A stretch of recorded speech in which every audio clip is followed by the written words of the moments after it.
दार्जिलिंग नाम सुनते ही धुंध से ढके पहाड़ और टॉय ट्रेन की आवाज जहन में आ जाती है। पश्चिम बंगाल, इंडिया में हिमालय की गोद में बसा दार्जिलिंग सिर्फ एक हिल स्टेशन नहीं है, ये एक एहसास है, एक अनोखा एक्सपीरियंस है।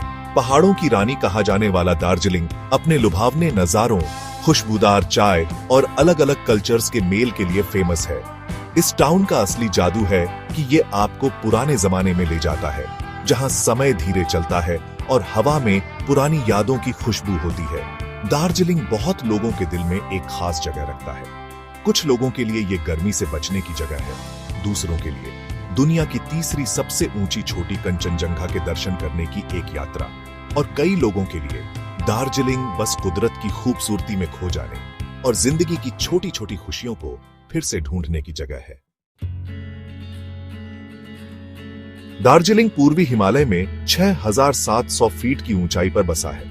ये टाउन एक खड़ी पहाड़ी पर बसा है, जहां से हरी भरी चाय के बागानों से ढकी पहाड़ियों के शानदार नजारे दिखते हैं। यहाँ की हवा ठंडी और ताजा होती है, जो मैदानों की गर्मी और उमस से राहत देती है। दार्जिलिंग का मौसम उतना ही अनोखा है जितना कि अनप्रेडिक्टेबल। एक पल आप धूप का मजा ले रहे होते हैं और अगले ही पल आप घने कोहरे में घिरे होते हैं। जून से सितंबर तक का मानसून पहाड़ियों को एक हरे भरे स्वर्ग में बदल देता है, जहां झरने ढलानों से नीचे गिरते हैं। नवंबर से फरवरी तक सर्दियां ठंडी होती हैं, कभी कभी बर्फबारी भी होती है, जो चारों ओर सफेद और भूरे रंग में रंग देती है।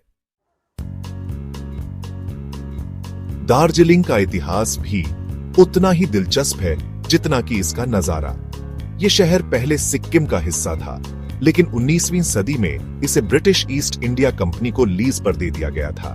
ठंडे मौसम और शानदार नजारों से मंत्रमुग्ध होकर अंग्रेजों ने दार्जिलिंग को एक पॉपुलर हिल स्टेशन के रूप में डेवलप किया। इस शहर के आर्किटेक्चर में इसके आकर्षक बंगलों, चर्चों और बगीचों में ब्रिटिश राज की विरासत साफ दिखाई देती है। दार्जिलिंग हिमालयन रेलवे, जिसे प्यार से टॉय ट्रेन कहा जाता है, यूनेस्को की विश्व धरोहर स्थल है और अंग्रेजों के इंजीनियरिंग कौशल का प्रमाण है। 19वीं सदी के अंत में बनी ये रेलवे लाइन पहाड़ों से होकर गुजरती है और आसपास के लैंडस्केप के लुभावने नजारे दिखाती है। दार्जिलिंग कल्चर्स का एक मेल्टिंग पॉट है। नेपाली, तिब्बती, बंगाली और अन्य समुदायों का एक जीवंत मिश्रण। ये कल्चरल डाइवर्सिटी शहर के खाने, त्योहारों और लोगों में दिखाई देती है। मोमोज, थुक्पा और अन्य तिब्बती व्यंजनों की खुशबू हवा में तैरती रहती है, जबकि बंगाली मिठाइयां और स्ट्रीट फूड खाने के रंग में और भी निखार लाते हैं। दार्जिलिंग टी, जो अपने स्वाद और खुशबू के लिए दुनिया भर में मशहूर है, यहाँ के कल्चर का एक अहम हिस्सा है। लोसार, तिब्बती नववर्ष, दुर्गा पूजा और क्रिसमस जैसे त्योहारों को बराबर उत्साह के साथ मनाया जाता है, जो शहर की परंपराओं के सामंजस्यपूर्ण मिश्रण को दिखाते हैं।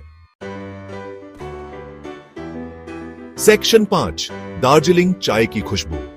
दार्जिलिंग का जिक्र आते ही सबसे पहले उसके सबसे मशहूर प्रोडक्ट चाय का ख्याल आता है।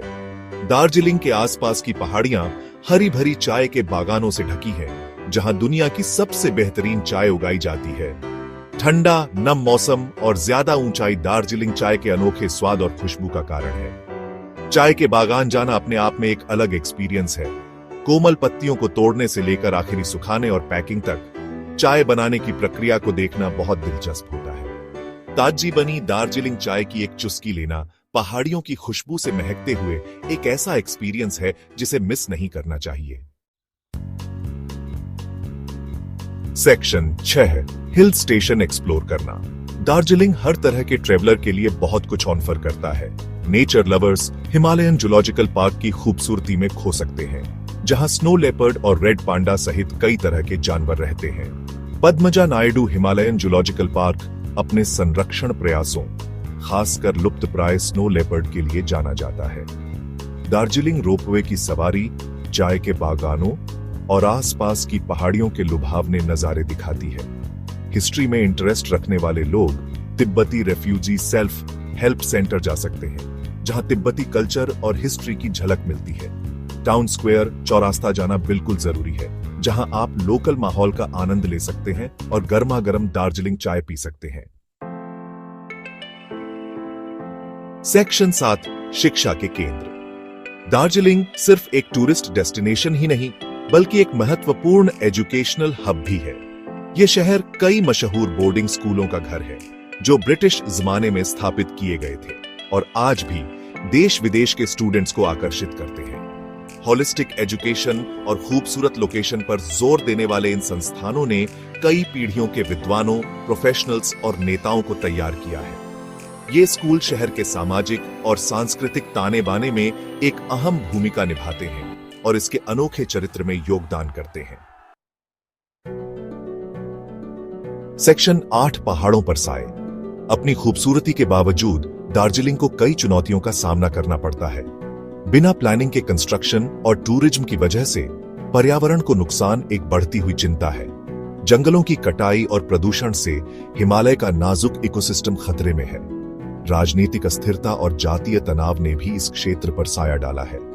अपर्याप्त सड़कें और पानी की सप्लाई जैसी खराब इंफ्रास्ट्रक्चर की समस्याएं शहर के विकास में और भी रुकावटें पैदा करती हैं। सेक्शन 9 दार्जिलिंग एक कालातीत अपील।